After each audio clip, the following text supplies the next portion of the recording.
Hey guys, welcome back to another video. It's been a while, but I thought I'd get back into it, and I would start off by doing a small project I have going on. It's reassembling my desktop PC. I had a bit of a leak last month, so I'm going to show you what happened.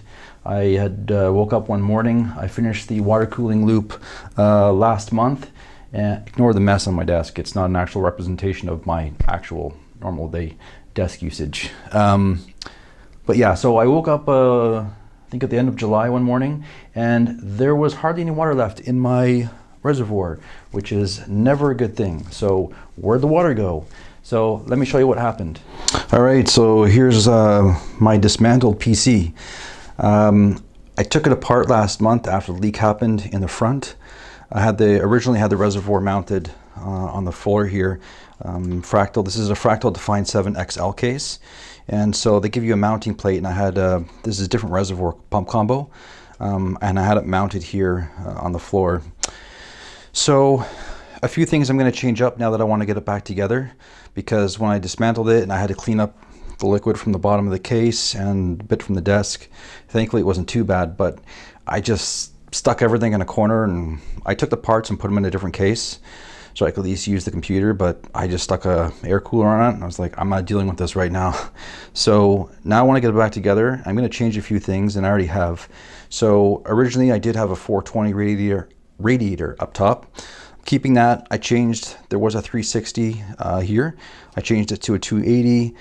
My original pump res combo was a EK X-Res 140 DDC, and this is the EK Quantum Kinetic 200. So two things I've changed. The way this pump res combo works, I think it's going to be a lot better with the fittings, because, and I'll show that in the leak what happened in just a minute. But yeah, this is probably going to take me at least a few days or a week to get back together, because there's a lot more work. I'm going to change some of the tubing. I should be able to reuse. Runs like some of these ones, or this one ran from this is one of the original bends I did that ran from, I think, the CPU, or ran from the CPU out down to the in on the reservoir. I might have to shorten it. If I have to do some of the bends again, that's okay. The one I'm definitely going to reuse is this guy, because this took me forever. It took me 3 or 4 tries, because not only do you have to get both the bends right, you have to get the spacing between them right. So this one, nothing's changed here anyways. It's going from the top radiator to the CPU in, so that one I'll definitely reuse. And then I also have a straight one from the front radiator. I can run it across. That one's also not going to change. So it's just because I put a different reservoir in here, I'm probably going to have to redo those two tubings. But maybe it gives me the opportunity to do something a bit more fancier, put in a twist, or I don't know, something.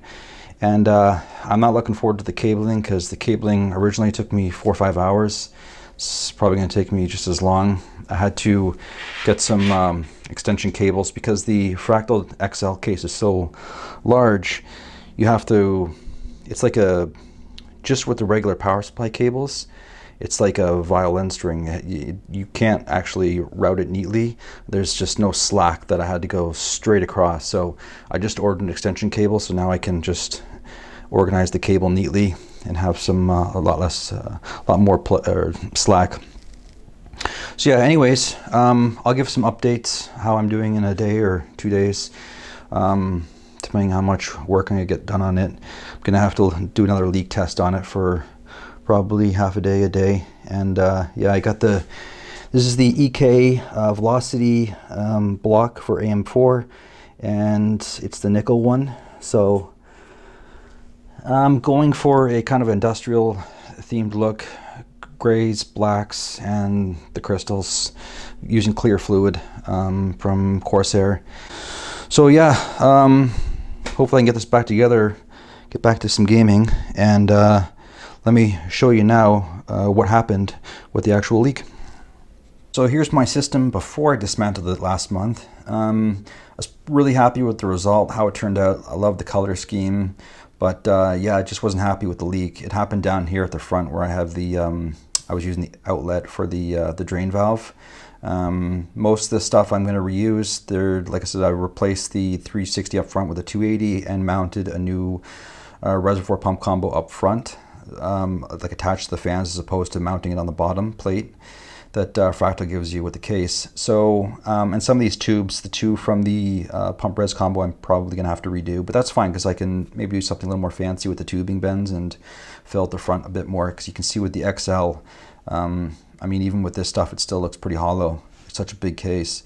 So the leak happened, like I said, at the front here. You can see it here was a slow leak. I leak tested the system for more than 10 hours, and a lot of air was coming out of the radiators. You could see every time I was rocking the system, there'd be a lot of air rushing through. So I expected the water level to drop. It just, and I kept topping it up, but the next morning when I saw that there was only 1/3 water left in the tank, I knew, like, where did that water go? Because like my heart sank. It's like I'm checking the GPU, I'm checking the CPU block. It's like, where's that water?